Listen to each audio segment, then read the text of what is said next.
May have to reset. Give me a hot second. You guys ready to roll Friday? You ready for this? Hopefully not. Hopefully not. We don't have to reset. All right. Starting soon. Stay tuned. By the way, and I'll announce it a little bit more, but I did notice somebody sent me a message and said, hey, I did contribute to the Public Polling Project, but are you aware it's a totally wrong name? And I was not aware of that. So I did go ahead and fix that. Thanks for the heads up. It now just says post-inauguration spring 2025. It is the start of spring break for my kids. I don't know if it is for you, so I hope you're starting to enjoy it. I had the very disgusting task of starting to get the pool ready yesterday. All right, stay tuned. Be right back.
All right, it's enough time. I may have to just go without the camera today. If that's the case, that's the case. And we'll look at the screen and we'll roll with it.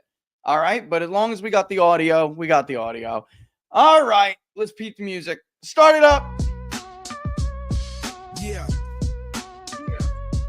Law. Yeah. Law. Biggie in the cut, story to be told. Rich running numbers, mind dripping in gold. Ghetto mathematician, slick with precision, piling truth in the streets, clear with the vision. The people's pundit, speaking for the block, saving the hood, ticking time on his clock. Charts and stats, yeah, truth ain't a bluff. Rich redefine the game when life gets tough. Two-pack with the fire, Rich got the stats. Trading street pain for polls and facts. City's dark as night, he shine that light beam. Statistics save you in a real life dream. From Cali to Brooklyn, freewheeling. The word spreads quick. Rich got the numbers, deep politics, the shtick. We talking data, not drama. Truth over noise. Ghetto economists revamping the boys. The people's pandit, speaking for the block. Saving the hood, ticking time on his clock. Charts and stats, yeah, truth ain't a bluff. Rich redefine the game when life gets tough. No cap in his step, just clear analysis. Breaking down lies in political palaces. Biggie and Pac, nodding deep in consensus. Found a way to peace, reason is defense. Let's see if my boo from the Bronx can do better.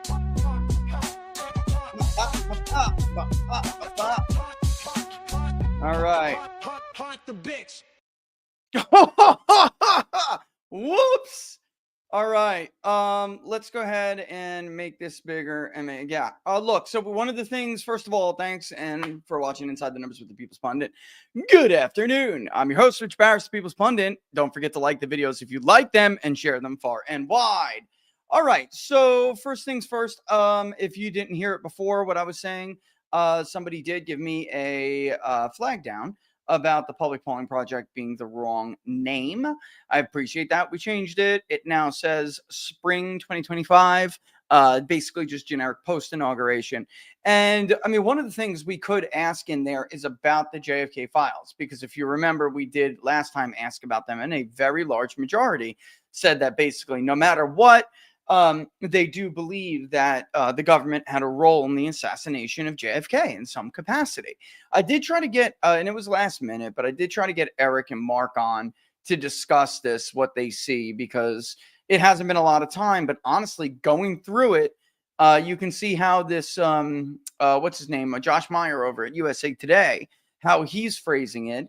And honestly, I got to be honest, I think that's a loss again for Trump. You know, how the whoops, sorry. I think it's a loss for Trump. The second loss between, you know, we had the Pam Bondi situation, because there's nothing new here, folks. There's absolutely nothing new here. And there are people who are going through and trying to pluck things out. Maybe Mark and Eric see something, certainly that I didn't see. I don't have all the time in the world to go through these files, but it looks like they recycled a lot of crap.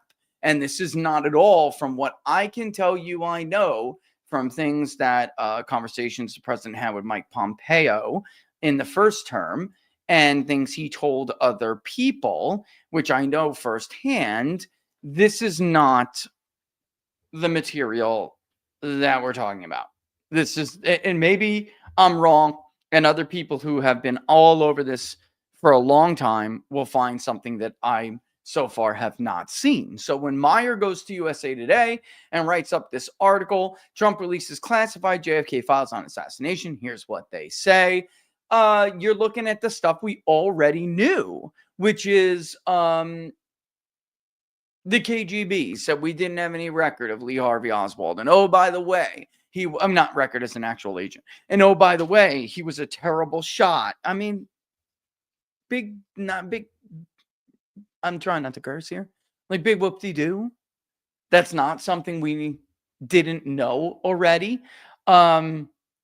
So there it is. By the way, if you are watching on YouTube, there was an issue. So if you just found out that you maybe refreshed or something and can't comment, it's because we do always lock it down to subscribers, not members, but subscribers. And it wasn't before, so we just did again. So you may very well lose your ability to comment if you're not a subscriber. So subscribe. But of course, the best place to subscribe to us is on Locals, peoplespundit.locals.com, peoplespundit.locals.com. All right. So other thing immediately thrown at me from some people I always argue with. Of course, it's Israel killed JFK. Look at this, you know, blah, blah, blah. I mean, but again, these are all things that we haven't seen. So let's read what Meyer says here and decide whether or not we agree with it. Because if we do, then it's yet another, like, yeah, look, I always call it how I see it, guys. It's another, you know, deep state 2, Trump administration and that's just the way it is. All right. It's just a fact. All right. President Donald Trump's administration on Tuesday, which we didn't get a chance to talk about, began releasing what it said were all of the government's classified files on the 1963 assassination of President John F. Kennedy, making potentially tens of thousands of pages of unredacted records available to the public for the first time. I will say this. I will say this. I absolutely don't think that it is responsible for a journalist, because they are all over the place. If you just do a Google search right now, JFK files, you will see what I'm about to talk about. It is not responsible for them to say, the JFK files say this, there's nothing here. There's not a snowball's chance in hell that any of these lazy sons of bitches went through all these papers already. There's just not. That's a load of crap. Nobody even has, and this is probably something a lot of people don't recognize, very few news organizations, especially papers, at this point, have these huge teams of researchers that they once had that are able to go through all of this crap that fast. Like, even in the days of when Glenn Greenwald had Snowden and The Guardian partnered with this one and that one, and they would pull their resources together and go through vast mountain of paperwork and research. Even those days are the good old days. Now, of course, network news, cable news, there are still teams, but I mean, I've dealt with these guys, folks. I mean, I'll tell you, most producers, when you're gearing up for a segment, let's say tonight, Laura Ingraham is going to run a segment on it, right? Her producer is going to call somebody to have come on the show, and just Laura will tell you guys this, producer to producer, they're going to ask you to basically do their job for them. Hey, you know about this. What is it that we should know? Or can you tell us to do this, right? All right. So there's no way they went through it all, and not all of it is even out yet. So, I mean, was anyone expecting a day one, like, kind of bombshell? That's what the people who have been waiting for these files forever would say. And then I think, and I know because I've talked to some of them, many are already saying that, there's no way they're going to give us what we really want. And I actually kind of fall into that camp, guys. I do. The Soviets during Perestroika had very similar things and promises made. And as much as Perestroika weakened the bureaucracy during the actual period of the end of the party, no matter what the chairman did, he was never going to get out certain things until this former Soviet Union actually collapsed and there was nobody guarding the boxes anymore. Like, that's when we found out things that we wanted to find out, and the Russian people found out things that they wanted to find out. When people finally weren't getting a paycheck anymore and decided, I'm not guarding this shit. And that was it. And that's when we got a bunch of files that we never would have gotten, even during Perestroika. All right. The release of the files comes after Trump signed a day one executive order in January aimed at fully releasing government documents related to the assassination of Kennedy, his brother and presidential candidate, Senator Robert F. Kennedy, Democrat from New York, and civil rights icon Martin Luther King Jr. The contents of the documents and whether any previously unreleased information is in them wasn't immediately clear. That is the right way to put it. However, is this not clickbait then? I mean, I don't know if Josh puts together his own headlines, but is this not clickbait? Because at the period of writing this on March 18th, which was roughly 3 days ago that it was published, not written, 7:04 p.m. on March 18th, and then he updated it March 19th. Well, did he know that? Right? All right. Historians quickly said they would need time to assess the flood of files to understand if they were significantly different from previous releases. So far, nothing in the documents has changed the long-held findings that Lee Harvey Oswald acted alone in assassinating Kennedy on November 22nd, 1963, while the then president rode in a motorcade in Dallas. Read the JFK files. Looking to read the JFK files yourself? You can find them in the National Archives website here, which I have up actually and have been going through for a while. Most of the files are scans of documents, and some are blurred or have become faint or difficult to read in the decades since Kennedy's assassination. That's an understatement. That is a significant understatement. It is very difficult to read some of these files. They're just all but useless. If there was something significant in a handful of them and they wanted to hide it, it would be very easy to hide it while still saying that you released them and you are abiding by the president's orders. Some are completely ineligible to read. There are also photographs and sound recordings, mostly from the 1960s. Report from Russia, Oswald was a lousy shot. And again, he's actually bringing up something that people latched onto immediately. One document, which is dated November 20th, 1991, appears to be a teletype of U.S. intelligence reporting on Lee Harvey Oswald, his time in the Soviet Union, his stormy relationship with his Soviet wife, and his apparently poor marksmanship.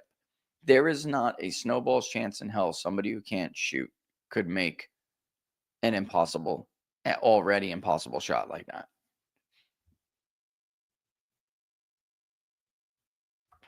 Vape break. All right. The document says that KGB official named Nikonov reviewed files from the feared Soviet security service, the KGB, to determine if Oswald, quote, had been a KGB agent, unquote. Reuters reported that the document cited a report from an American professor named A.B. Smith, who reported he had talked in Moscow about Oswald with KGB official Slava Nikonov. That's how you say it better, right? Nikonov. Who said that he had reviewed 5 thick files about the assassination to determine if he had been a KGB agent. Nikonov, quote, this is from Smith, Nikonov is now confident that Oswald was at no time an agent controlled by the KGB, the document says. From the description of Oswald in the files, Nikonov, quote again, doubled that anyone could control Oswald, but noted that the KGB, seek, because it says KBG, this is unbelievable, Mr. Professor, right? Watched him closely and constantly while he was in the USSR, unquote. Nikonov also commented that Oswald had a, quote, stormy relationship with his Soviet wife who rode him incessantly. And again, punctuations, all that crap. Right? The KGB files, quote again, also reflected that Oswald was a poor shot when he tried targeted firing in the USSR, unquote.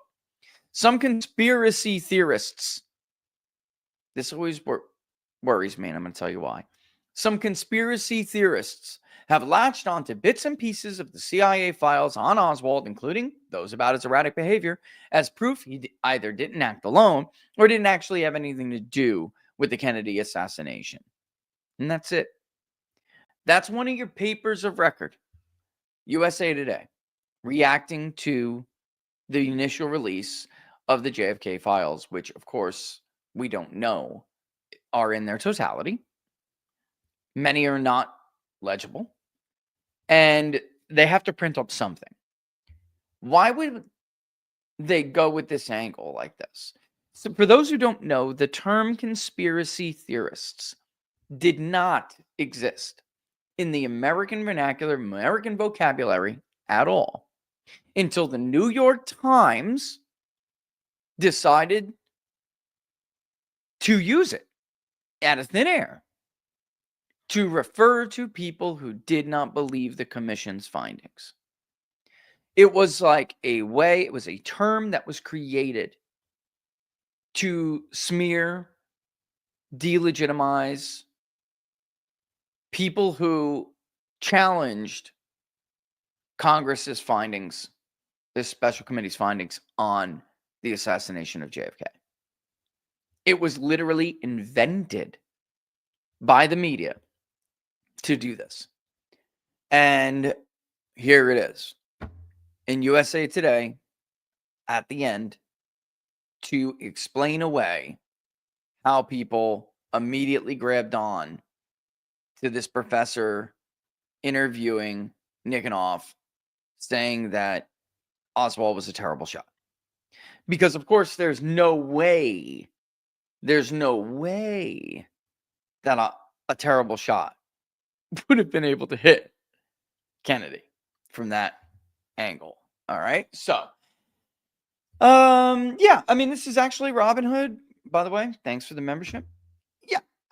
Look, would this change public's perception if there was nothing found in this?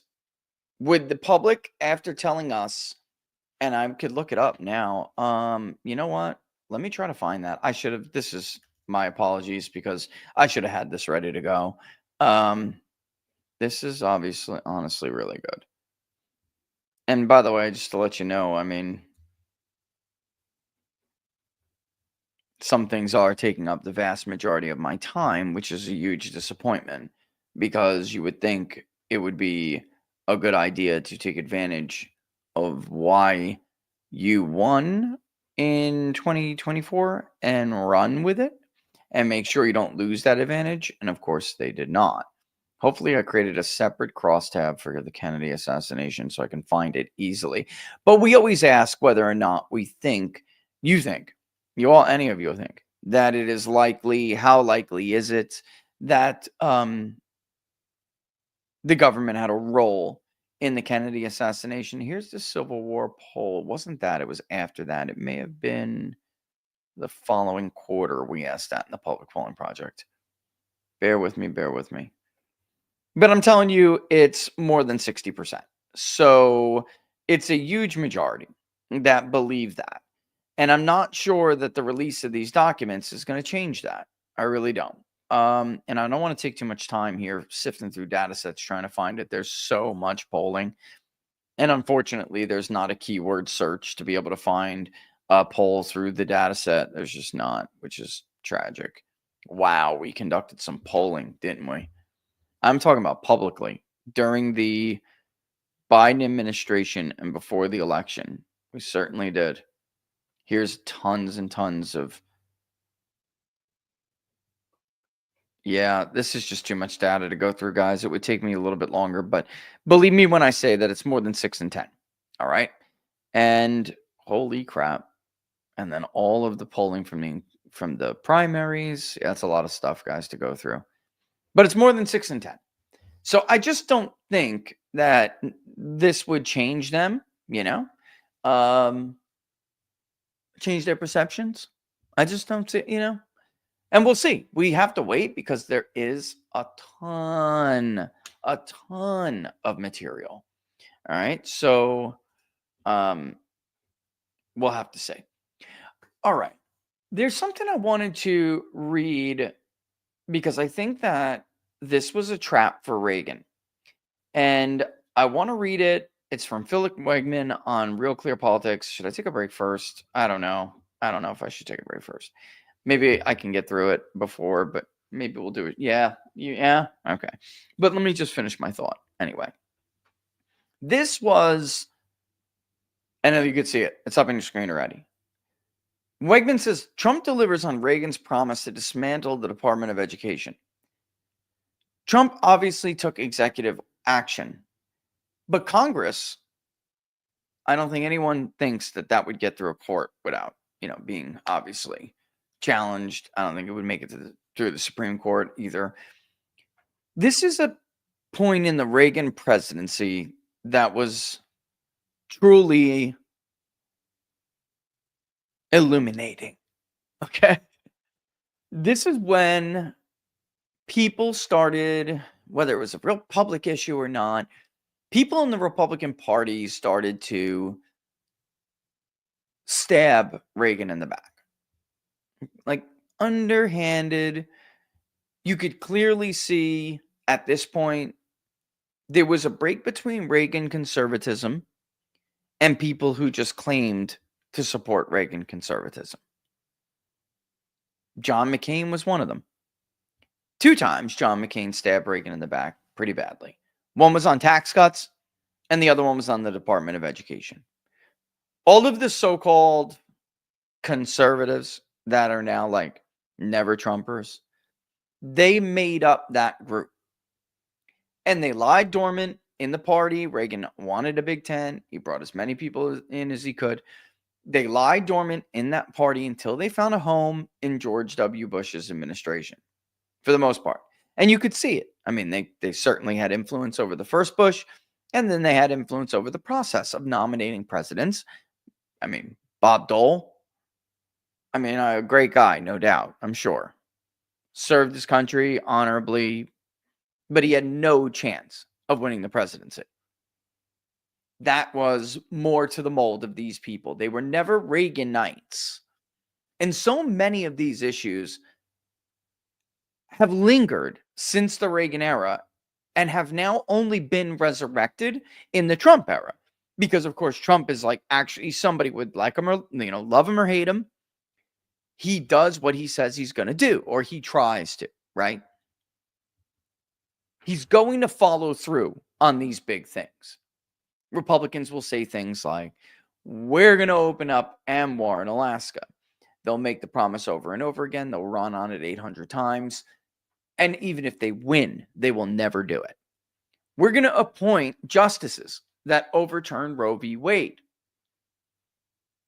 They don't do it. You get Justice Sandra Day O'Connor. You get Chief Justice John Roberts, right?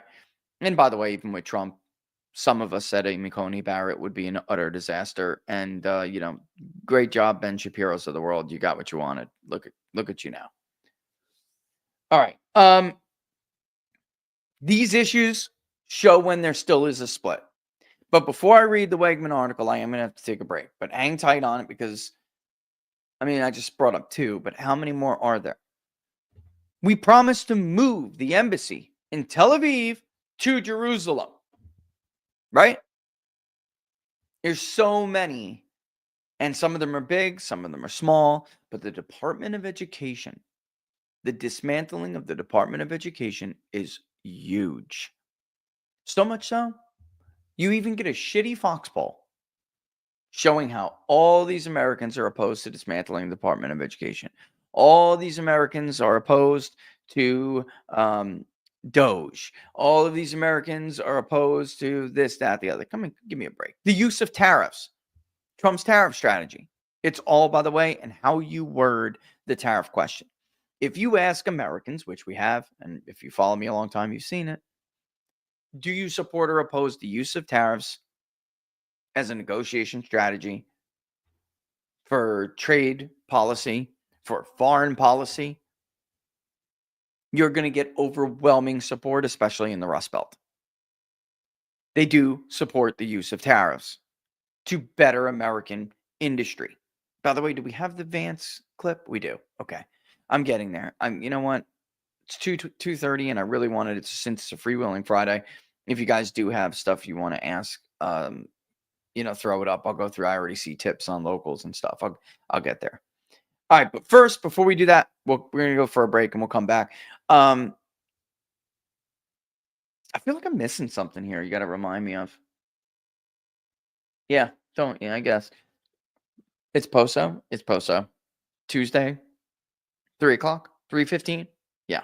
All right, Tuesday, 3:15. It's going to be a good segment. You don't want to miss it. I will remind you when we get closer. All right, let's take a break and we'll come back. We'll read this and then believe me, we're getting somewhere, okay?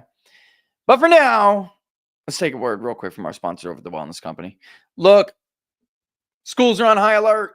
Health officials are always pushing fear again. Measles cases are surging and talks of mandates are creeping back. But the real protection doesn't come from government orders. It starts with you. Here's what they don't tell you. A strong immune system is the best defense. That's why the Wellness Company's elderly berry gummies are packed with antioxidants, vitamin C, and zinc to help your little ones stay healthy and resilient. I love elderberry, by the way. But if pneumonia or an ear infection occurs, being prepared is everything. The kids' medical kit comes stocked with chewable amoxicillin and 5 other essential medications, so you're not scrambling if things take a turn. For adults, Dr. Peter McCullough recommends the Wellness Company's Natural Immunity Blend, and that's to keep the immune system ready for battle when you need it. If a more serious complication arises, the medical emergency kit provides critical medications for early intervention. Make long, expensive hospital waits a last resort. Don't get caught off guard. All it takes is filling out a digital intake form, and within, 1 to 2 weeks, your kit arrives at your door. Get prepared now. Go to twc.health/TPP and use the promo code TPP to save up to $30 off, and you get free shipping. And by the way, kits are only available for U.S. residents. Sorry for my Canadian friends out there, but you definitely want to make sure if you are in America, you take advantage of it. Okay, let's go ahead and go back. Whoa, there we go. Let's go ahead and go back to the Wegman article. All the links are in the description as usual. And I don't know, because it's just St. Patty's Day week. So just so you guys know, every one of our reads today, we do expect them to be bumped off for the St. Patty's Day week and back to what they usually are. So if you want to take advantage of something, definitely this week is the week to do it. All right, let's take a trip down memory lane. Before we do, let me get a drink of water. And I really do mean a drink of water, not a vape. Which I'm probably going to do after I get a drink of water, but I'm just saying. Spring cleaning. Thank God. It's about time. It's not even about time. It's long past time. Long past time. 45 years ago. My God, I'm old.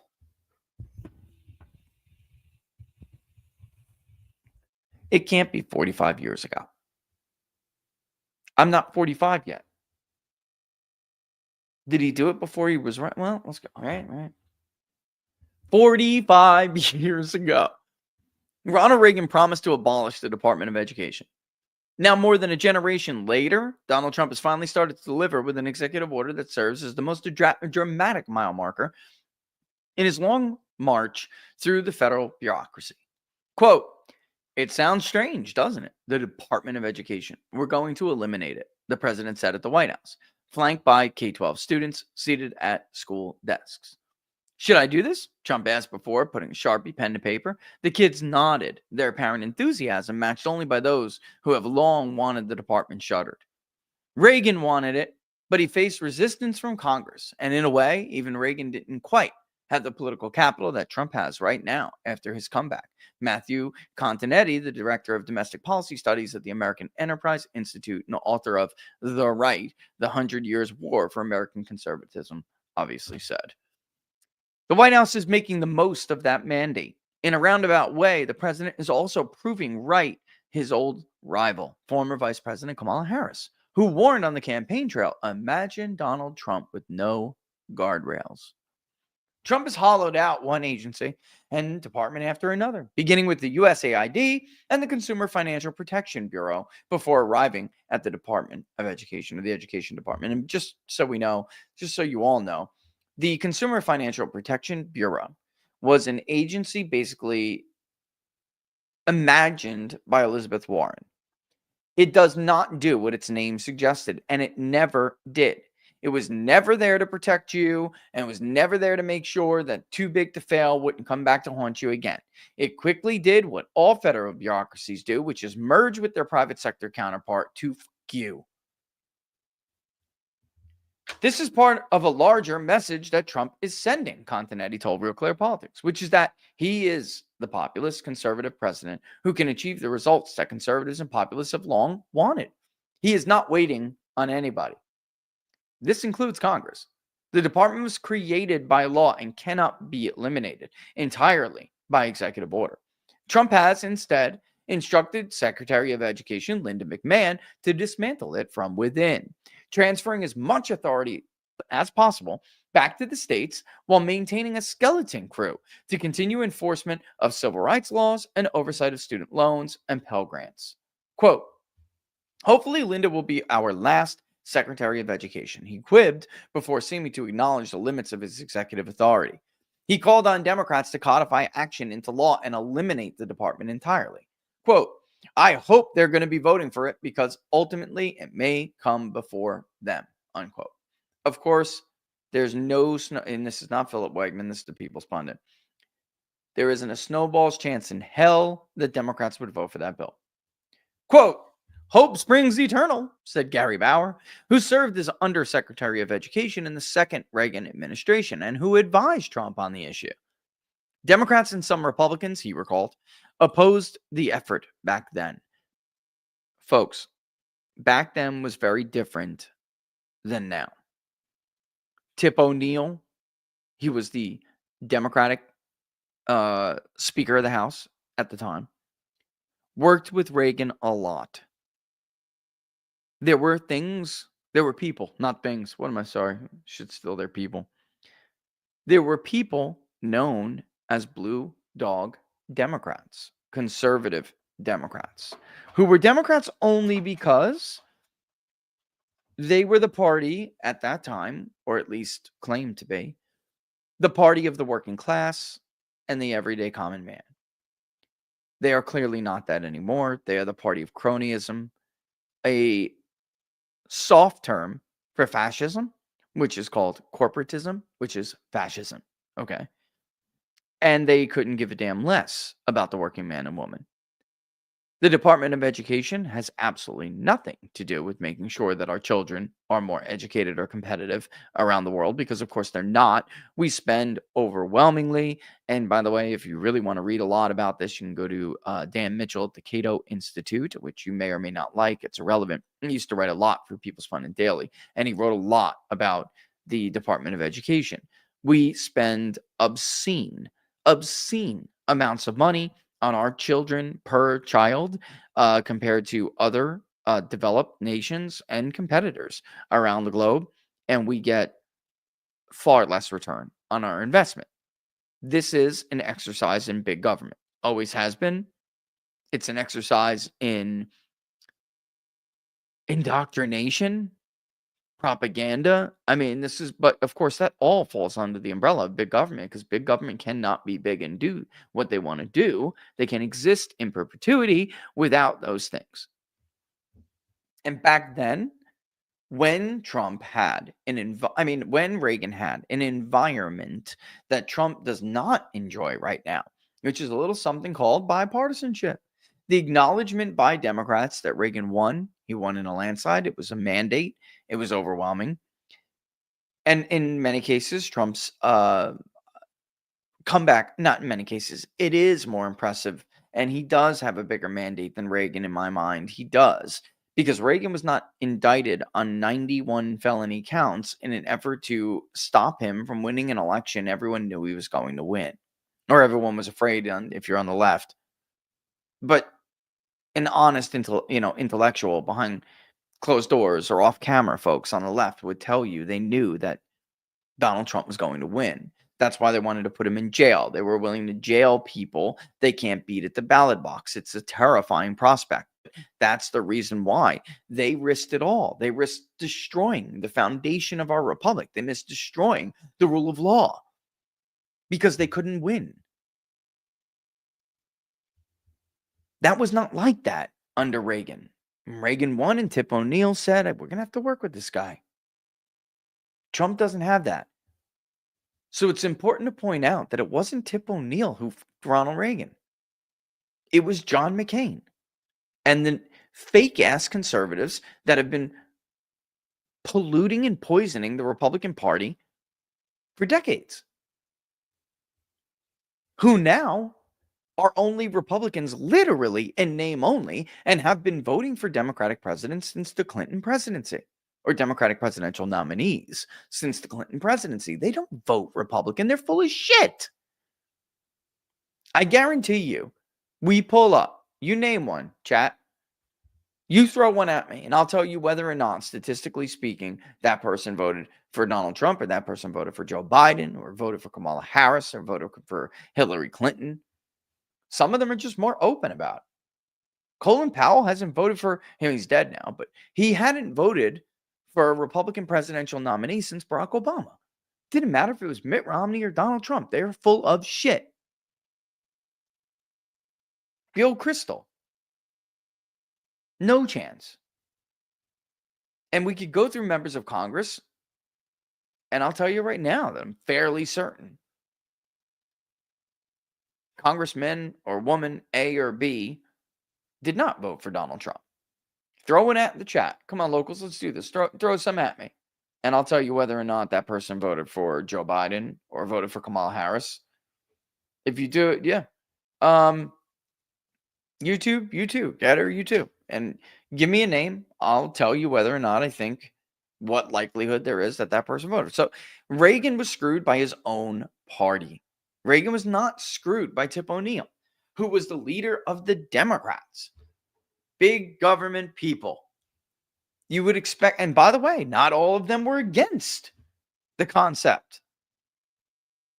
But you couldn't do it if you were Ronald Reagan without 100% support from your own party, and he did not get it.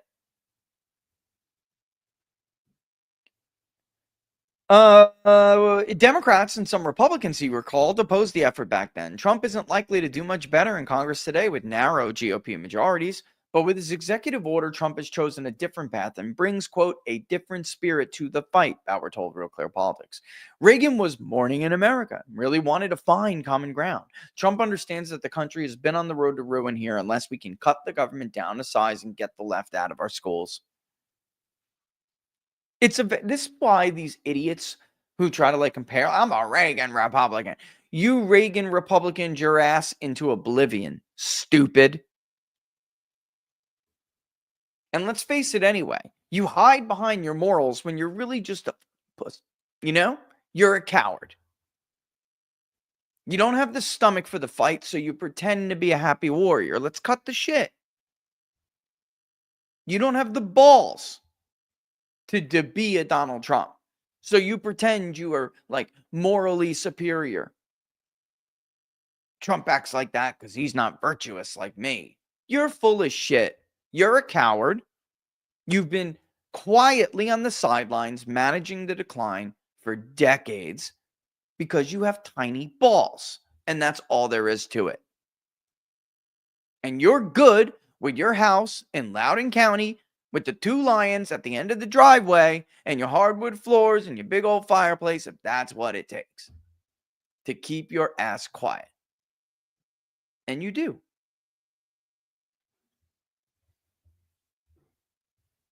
Trump is on the other side of the street.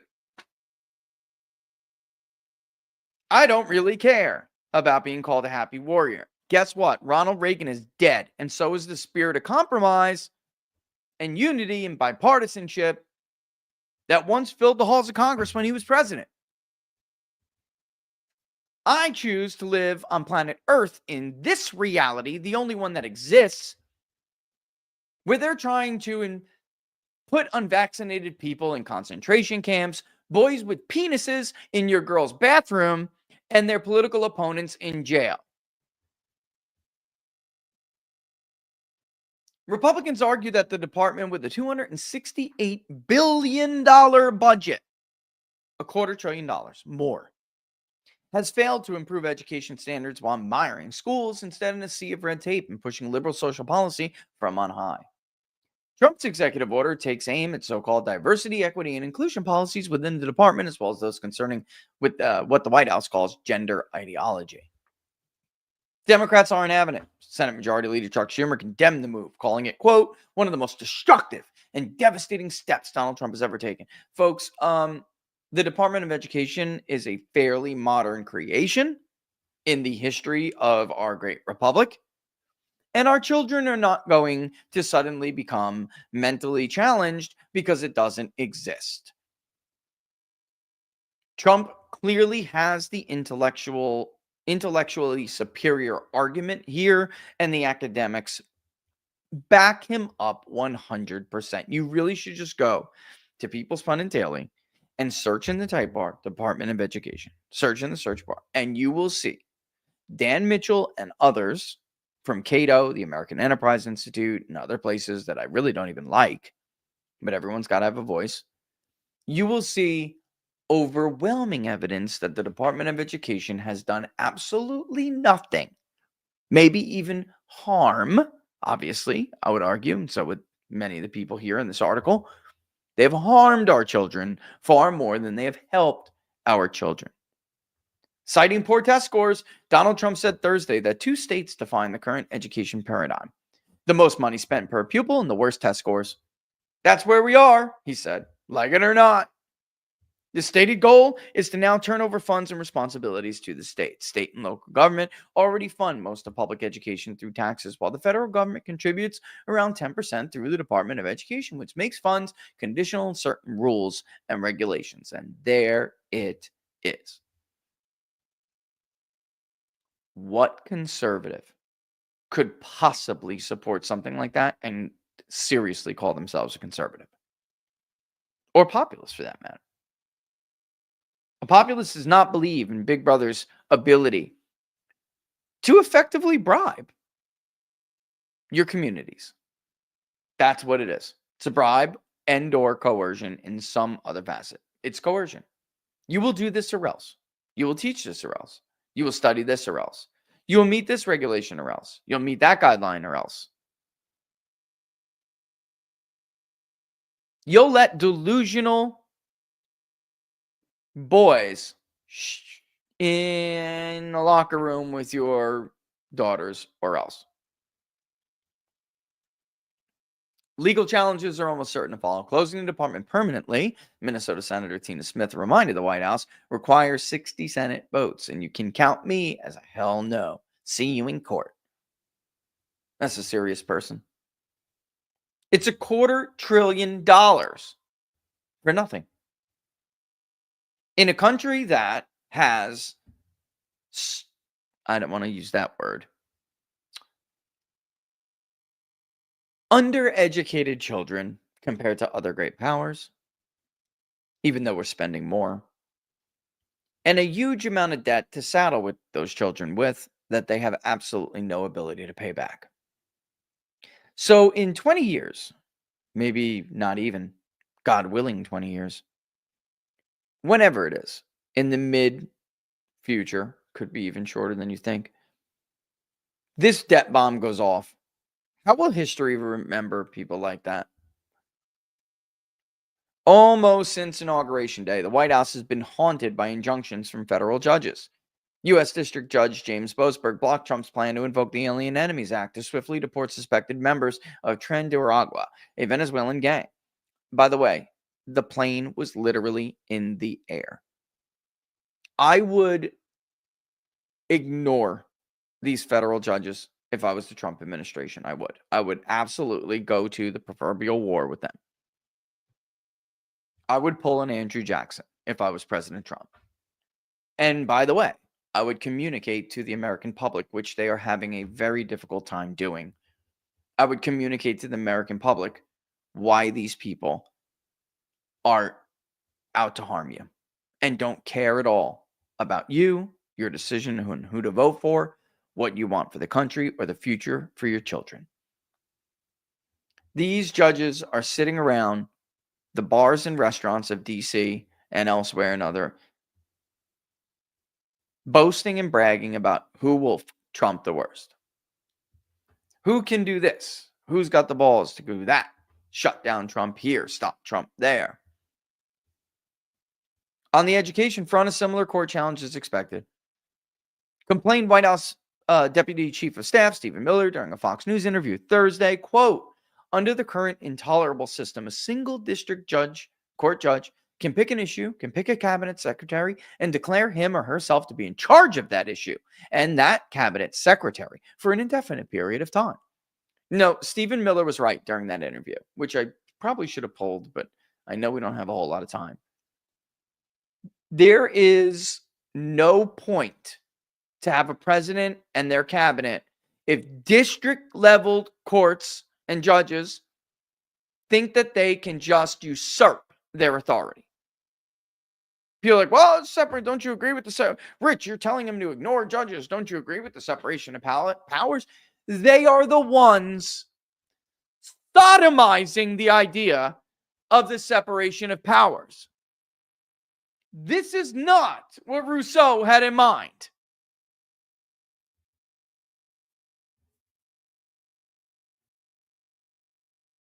They are tiny little people, tiny little cogs in a giant machine. This is not at all what the founders had in mind.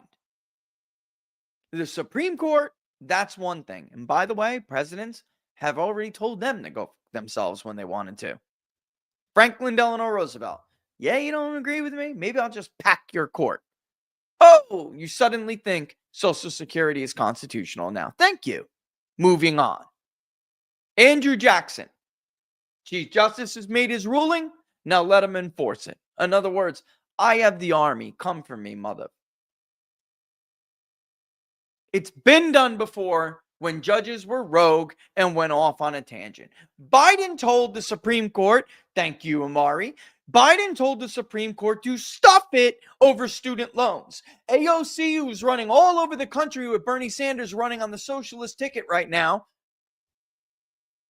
told Biden to ignore the Supreme Court on student loans and other issues, multiple issues and rulings, to ignore them. Barack Obama basically told them they were all a bunch of crooks during a State of the Union, where Justice Alito had to openly make a comment rebuking him during a State of the Union, which had never been done before. Never. When was the last time you heard a Supreme Court justice open their mouth during State of the Union? Never. Never. It's definitely Bernie AOC 2028. It definitely is, Peppers. As of right now, it is. You and what army? Exactly. You are preventing us from averting a financial collapse that will destroy everything and everyone. Go yourself. Then you take yourself to the camera, not CNN, which nobody gives a shit about, not Jesse Waters, where you sound like you're making a pitch for fucking Tesla. You go directly to the public like Franklin Roosevelt did, and you tell them what is up.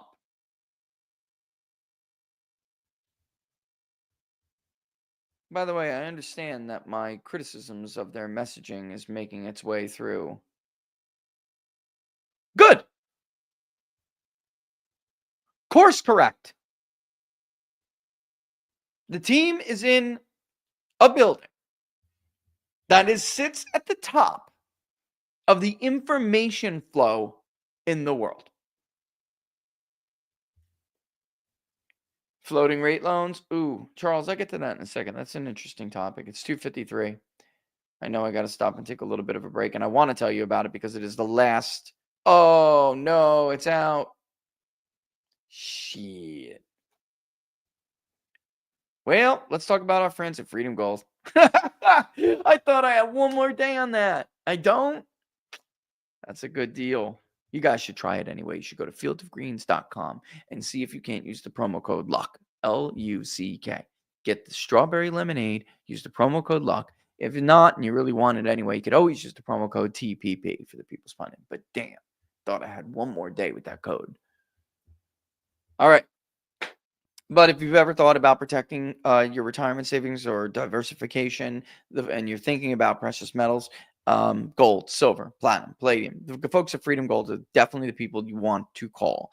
No hard sell here, folks. They are all about just trying to make sure that you get the information you need. So when you do make a decision, you're as confident as you can be with that decision. There's a lot of great deals. You go to freedomgoldusa.com/rich. See what you qualify for. The link is in the description. It's up on your screen. Or give them a call. It's always a hoot when you say the People's Pundit sent me. 888-279-3592. They will sit there. They will talk to you. They will answer whatever questions. There are a lot of great deals out there, including a raffle, which will be thrown in. And at least one, we have had 2 winners several months. At least one will win some free silver, which is really cool.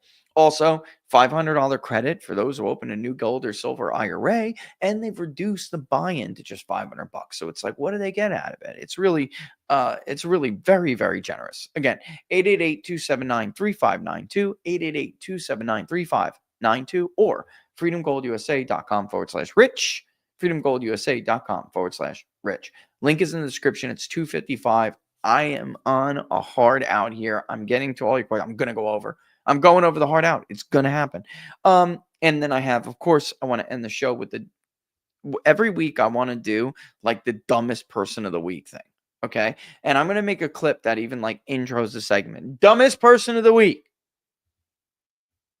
We've been doing it for a couple of weeks now, and I like it. I like the idea because, as I told you, I'm just straight going to bully these stupid idiots. They're stupid. Stupid people who think they're smart. And where I come from, people can get away with it, especially when they're insulting other people. Here's a clip I want to play from 3 days ago. I wanted to play it on Wednesday, and I couldn't. It's from J.D. Vance talking about the entire economic picture here. I don't want to give it away in case some of you may have seen it, but this should have come out of the president's mouth. And by the way, you see all the moves. I was just having a call with a buddy and watcher of the show, Yad. Just having a call with him before the show, getting ready, and all the moves that J.D. Vance is going to be the leader of the party in the post-Trump era. all the things you would expect to see, you are seeing. All right, here we go. There were two conceits that our leadership class had when it came to globalization. The first is assuming that we can separate the making of things from the design of things. The idea of globalization was that rich countries would move further up the value chain while the poor countries made the simpler things. You would open an iPhone box and it would say designed in Cupertino, California. Now, the implication, of course, is that it would be manufactured in Shenzhen or somewhere else. Yeah. And yeah, some people might lose their jobs in manufacturing, but they could learn to design, or to use a very popular phrase, learn to code. Yeah. But I think we got it wrong. It turns out that the geographies that do the manufacturing get awfully good at the designing of things. There are network effects, as you all well understand. Yep. The firms that design products work with firms that manufacture. They share intellectual property, they share best practices, and they even sometimes share critical employees.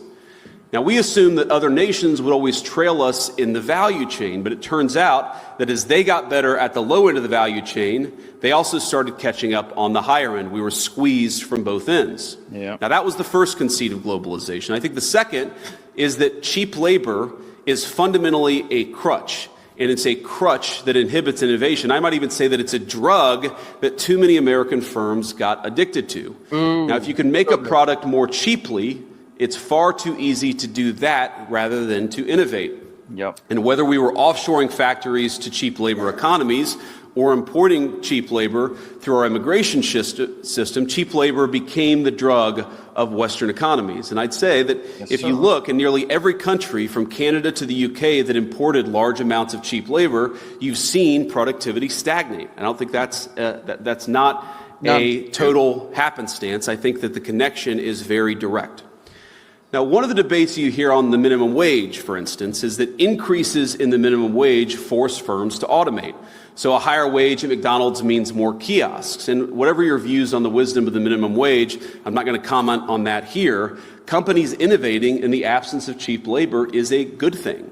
I think most of you are not worried about getting cheaper and cheaper labor. You're worried about innovating, about building new things, about the old formulation of technology is doing more with less. You guys are all trying to do more with less every single day. And so I'd ask my friends, both on the tech optimist side and on the populist side, not to see the failure of the logic of globalization as a failure of innovation. Indeed, I'd say that globalization's hunger for cheap labor is a problem precisely because it's been bad for innovation. Both our working people, our populists, and our innovators gathered here today have the same enemy. And the solution, I believe, is American innovation.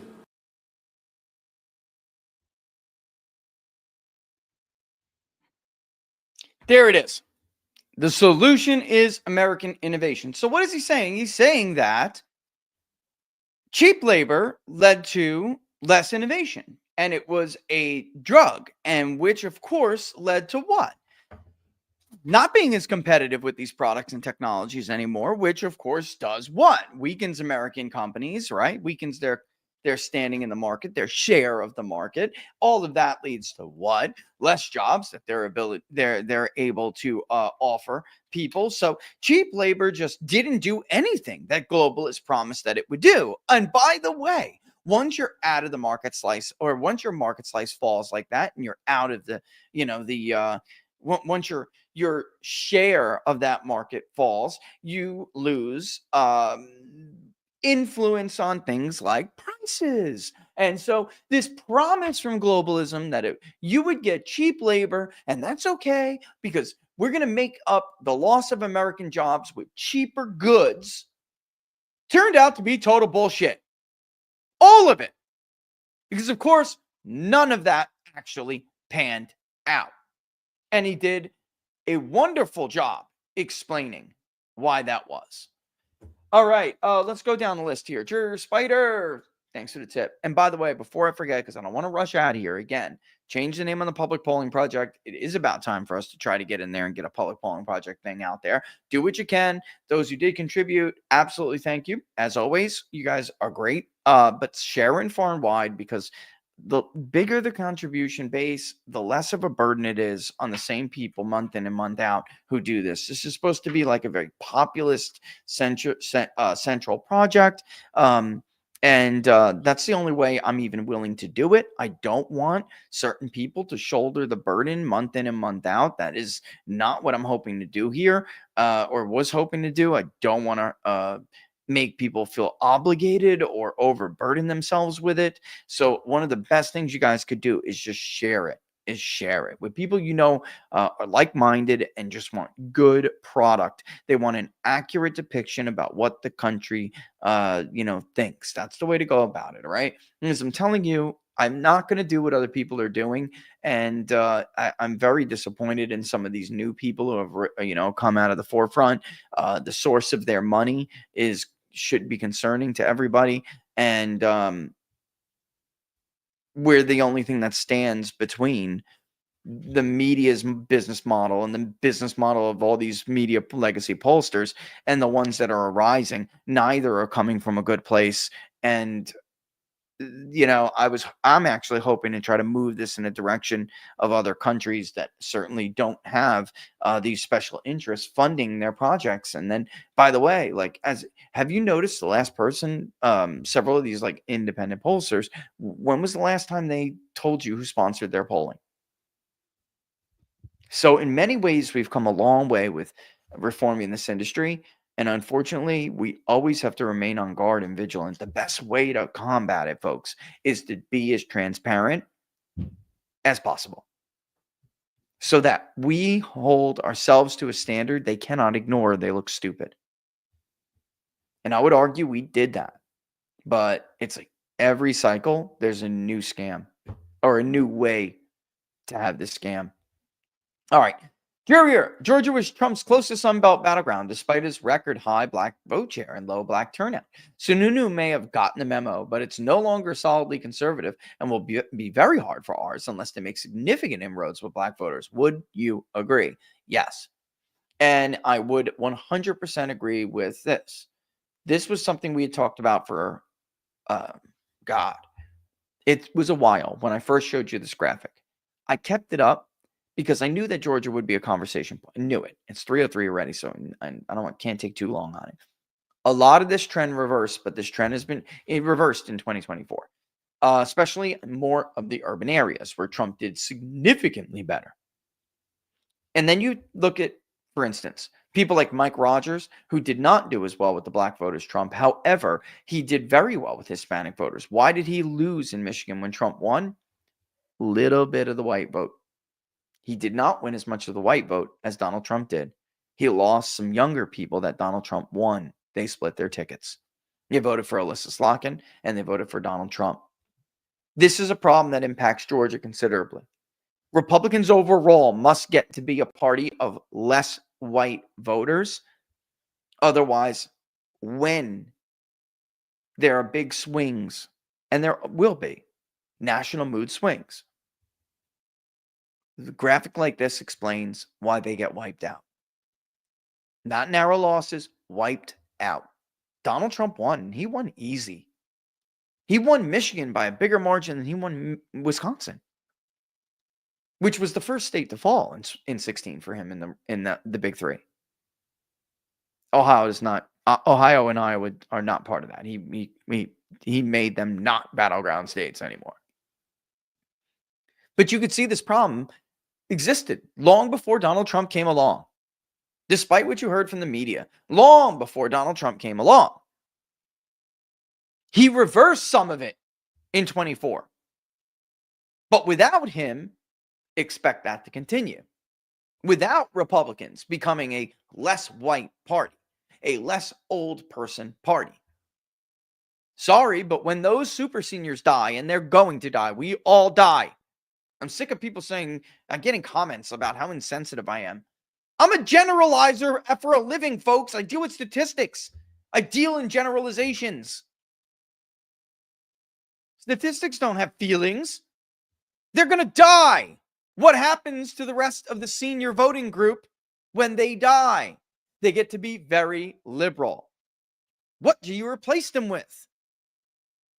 your white vote share will fall, especially with the white vote getting more educated. And the more educated it gets, the less Republican it will be. You must replace them with non-white voters and younger voters, or you are up shit's creek. You will end up like Mike Rogers. You'll end up like Eric Hovda. You'll end up like all of these other people around the map. We can do them like John Duarte's, the Mike Garcias. Just a bit shy. And then, by the way, it won't stay shy for long. It won't stay just a bit shy for long. It'll be a freaking blowout. Look at those maps. Totally agree with you, Jerry or Spider. Totally agree. And actually, the map is more relevant to that conversation. I'm sorry about this camera issue. The map is more relevant to this conversation than anything else, so I'm going to keep it up. D. Wong, do you feel Trump needs better messaging for his policies on tariffs? It's about reversing 50 years of wealth redistribution from the working class to the top 100. It will not lead to a higher stock market necessarily, and the elites can bellyache all day about it, but the working class will once again enjoy a living wage and are pursuing the American dream, something they thought was out of reach for them. I think that somebody in the White House needs to call D. Wong. It's not this hard. And it's also about message discipline, D. It's also about message discipline. I cannot believe that they allowed themselves to get derailed last Thursday when that inflation report came out. Their messaging sucks. I'm sorry. And then Trump himself made a major mistake. And in case you didn't notice, Elon Musk is a vulnerable issue for you. If you're them, you wish that the entire country was voting like millennials right now and younger people, but they're not. Elon has a problem with older voters and white educated voters. He has a problem with them. And you're falling right in to their trap of this idea that, oh my God, the country is being run by billionaires and oligarchs who don't respect your personal privacy. It's not a Tesla commercial. You're the president of the United States. I'm sorry. I don't bullshit people. Okay? When I'm telling you I see a danger, I see a danger. They need to react. We really need your help in Minnesota. Please do the Professor Penn podcast. Ryan, I haven't been contacted by Professor Penn at all, have I? See, DM me on Twitter. Personally, DM me on Twitter. Maybe it got through. You got to understand, Laura does get like all these far-fetched requests. But yeah, you're on Twitter with me, right? I think you are. DM me. Or give me his contact right now. Throw it in the thing right now. Have you been keeping up to date with Sean Ryan? Sarah Adams have said terrorists have plans for the U.S. Yes. It's a major scale attack, something the Trump administration could survive if the attackers are successful. Yeah, I've heard this. I've also been hearing some very, very disturbing stuff. I don't want to get into it. I'll leave that stuff for Alex Jones, but apparently it is kind of true. If you can't beat him, kill him. I mean, that's the way these people view things. But some of them are, from what I understand, one is actually a foreign plot. One was a foreign plot. Who in Sam Hill is here right now? Anyway, though I agree with him on the issues, I'm tired of Thomas Sanctimonious getting a free pass because he's principled. It was a serious statesman. If he was a serious statesman, he would act like RFK, who has disagreements with Donald Trump, but acted in a way where he now has total control over health. Instead, Massey would rather get pats on the back from Dave Smith. Libertarians are saying if Trump wanted Massey out of Congress, he could have made him Secretary of Agriculture. Well, maybe Massey would be Secretary of Ag if he had not endorsed DeSantis. Red Diver, I do understand your frustration. I myself do think that he is a grandstander. However, all politicians are grandstanders. And I would say this to the libertarian people. You did not want Trump to make Massey Secretary of Ag. They don't have any votes. He already took too many people out of the Congress. Now I know why you went radio silent on the Jersey governor's race. Yeah. You heard, huh? What WTF, man? We need direction. But seriously, I'm a transplant to Utah. My family's from the tri-state area, and post-Trump victory, I've been rallying my friends, explaining what happened if Jersey goes. Then Donald Trump could end up taking New York later. Yeah, I mean, 26. A fever pitch of excitement is building. My dad used to work on Wall Street, and there's a lot of detached potential volunteers and potentially donors who want to bulldozer the Dems. Yeah, I mean, apparently I see the second part of your thing here. Please give us an update. Let us know what you think is the best candidate. I want to understand then why this candidate will win, and then try to see if some of my friends want to help in New Jersey and New York. I think there's some donors who would have money to burn, who want to give the Dems a big middle finger with the picture.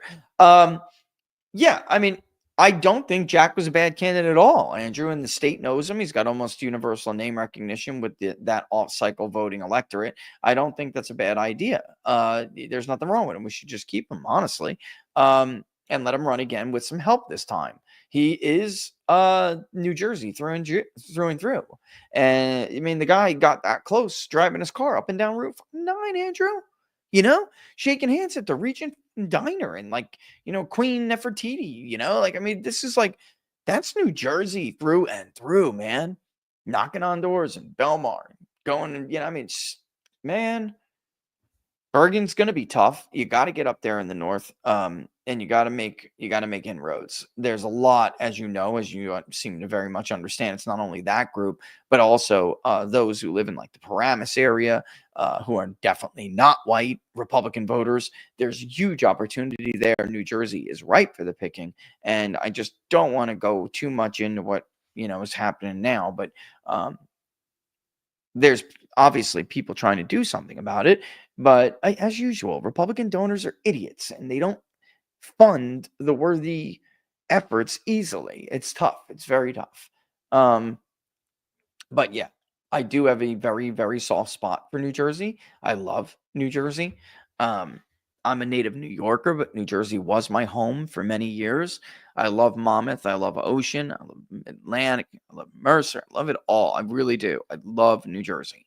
And I know what people think about it. I don't care. It's great food in many areas of the state, wonderful people, and they've been ignored. And basically, they deserve better. And it's about effing time. It really is. But I think Jack would be a good governor. I do. And I think that he connects well. He's a good retail politician. He's a good retail guy. You need that kind of Chris Christie thing, be retail. It's 3:13, man. I really got a boogie here. But let me see. Let me get to Sam. I'm going to be traveling around the Outer Banks in a few weeks. The Outer Banks is actually not that close to me. Am I up for dinner? You know what? Maybe, man. It is spring break, though, with what is this? Oh, Jesus. It's good. We'll see. I'm always being sold everything. These people, Anyway. Anywho, this is the third person to try to sell me this week. You know that? I'm just saying, whatever.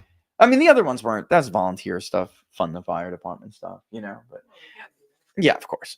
But yeah, I mean, maybe it is spring break though, Cynic. So I'll be on, so we can talk about this more. Where are you going to be in a few weeks? Yeah, keep me posted. Keep me posted. Yeah, just to let you know, Laura did want to go to Emerald Isle and stuff, but that's a little bit further away from the Outer Banks. Shake herself. This week though is spring break, so I'm glad it would be a few weeks because this week is spring break. That's going to be tough. Some say the dropping of prices in stocks are shock for a big recession. If so, do you think Trump's popular mandate can weather the storm? No president can weather the storm during a recession. All right, I'm just being real honest. It hurts and it's tough. By the way, Bush Sr., I mean, we were out of the recession by the time the election even came. Unfortunately, there wasn't Bureau of Economic Analysis that came out and actually reported it. But people felt that they still had blamed him, thought he paid too much attention to the war. And they were like, you know what? We're going to give this other guy a chance. And the war didn't carry him. Nothing can save you from a recession. No new taxes. Well, right. But Trump has to be careful because everyone saw him as the savior of the economy and the savior of inflation. And he's paying attention to a lot of other stuff. I know, but it's the perception and that he is paying too much attention and letting Elon Musk run roughshod through your personal finances. I don't have to explain it. You hear it. All right. Laura hears the polling. Laura knows. She hears what they're saying. All right. I'm not saying it's right or fair, but that's why perception matters. You should look into the back floating rate loans, CLOs, created by private equity and have SAC pensions with them for failing companies like Jones. Joanne's. Yeah, I mean, shit. I'm not really familiar with that, but I'll check it out. All right. Don't forget, if you like the videos, to like them and share them far and wide. I'm going to leave you with a funny ass clip, all right, from the biggest idiot of the week. Funny ass clip. Go ahead, and I will cut your feed, and you will know internet. Nobody will You're going see to you cut again. censorship. Laura the censor. Mhm. You guys hear this? She's threatening to censor me. All right. We'll do Laura. What are the odds? And the numbers and You will be thrown off the air faster than I ever would. And I'm telling you right now, take that to the bank, babe. I'm telling you. All right. Yeah, I'm gonna leave you with this clip, this funny clip. Thank you. I love you. And all y'all have a great weekend. Don't forget, sign up on Locals, peoplespundit.locals.com, and join the book club, 3 p.m. Eastern Standard Time. YouTube members, you of course can do it as well. You know, you get the community notification if you have them on. You will get the community notification on Sunday shortly before, and it will give you the Zoom link and information. All right, but it's only available or viewable for members, like it is on Locals for supporters. Okay, so Nations and Identities, not a cheap book. You don't need the book to join the. We're going to read them out loud anyway, so you really can join even if you don't have the book. All right, all right. So with that in mind, I am going to bizouch and leave you with this clip. Be safe, and I'll see you guys on Sunday. Yeah, this is good stuff. Let's have a little laugh. All the best, guys. Share the public polling project. Support and share it far and wide. Let's build, build, build. All right. Here's Don Lemon and Joy Reid. 2 peas in a dumb pod. I bleeped myself. You proud of me? Grampy Trump, let's talk. Let's talk. First of all, you can't make Canada the 51st state without going to war with them. And let me explain how that happened, how that worked out the last time we tried to go to war with Canada. They burned the White House to the ground in 1814 and won the war. Canada beat us in the War of 1812. They probably liked their chances against us. We're not going to beat them in a war because we have never been able to do that. You'd have to occupy a country that is equivalent of the size of the United States, in which the top 2/3 of it is uninhabited, frozen forest land that touches the Arctic. You know how that worked out when the Nazis tried that with Russia, which is the equivalent of Canada? Okay. Okay. I had to pop back on just to say the obvious. This is the dumbest moron on MSNBC until she got shit canned and is no longer on MSNBC. The Canadians did participate in what she is referring to as it's the War of 1812. Much of it was a test of early America's very infantile naval power. Okay. The Canadians are a lot different now, and so are the Americans, and so is our Navy and our military. Canada would not last a day in a war with the United States. They would surrender immediately, and we would annihilate them. Okay. That is, look at this moron. And by the way, stop trying to sound like you're from the ghetto, Joy. You're not. All right. Like, you are not from the ghetto. You're not gangsta. All right. You are privileged. You are privileged like a Loudoun County white woman. All right. Cut the shit. It's so annoying and it's so inauthentic. It's not even funny. Okay. And secondly, of course, who was president when the White House was burned? Anybody? His wife loved her social events.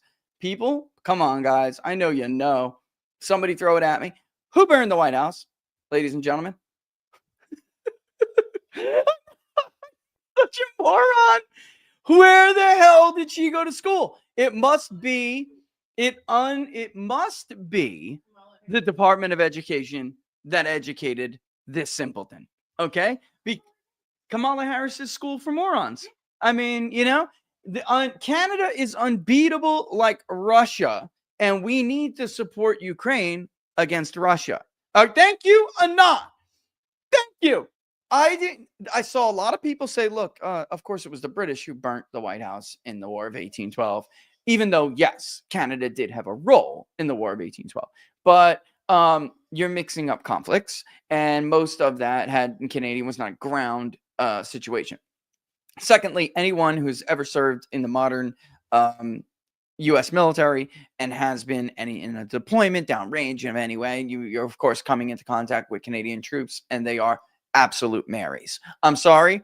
I'm not trying to insult anybody, but you're not talking about Rambo. You want to be afraid of somebody's like troops. I'm talking about rock soldiers in Korea, where these guys are freezing their asses off, covered in pumice, and you can't make them out in the snow. Those are some bad dudes, all right? You come into contact with them, you know it when you see it.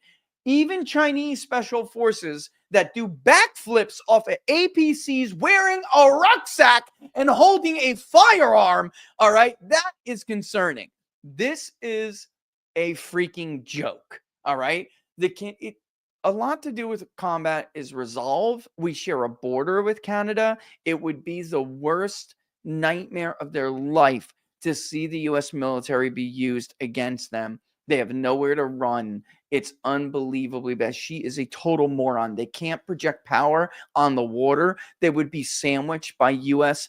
what we use to project power, which is called the U.S. aircraft carrier fleet. It would be unbelievably bad for them. She is such a moron. Like, we're all still running around with muskets and torches or something. This girl is the stupidest person on TV, or was, because she's fired now. And look at Dawn. Dawn is not that stupid. And the worst part about this is that Dawn is sitting there pretending like it's funny, and like it's a legitimate thing when he knows she's dumb. And that's the worst part about it. It really is. It's sad because he knows what she's saying is ignorant, and it's just ridiculous. It's ludicrous, and he's not saying anything, which is why Don Lemon went nowhere himself, and why he's not on the air anymore either. Have some courage, Don. Be authentic yourself, and you have a good personality, and you're likable, and like maybe you would have went somewhere, but you're a coward too. And because you're on a shitty podcast nobody watches. And the only time we're ever going to play it on here is to laugh at you for being stupid. All right, but Anon, of course, points out the obvious. She's an avid supporter of our efforts to prop up Ukraine against Russia. Yet this dumbass just said Canada is unbeatable like Russia. If Russia is unbeatable, then why would we sink billions of dollars into Ukraine to fight the unbeatable Russia? Oh my God, folks. This is unbelievable. All right, let me finish the clip. You all have a great weekend. Great job, Anon, because that really was the golden goose here of why her argument was so just asinine's the word. All right, all have a great weekend. On that part of the world, we gonna lose.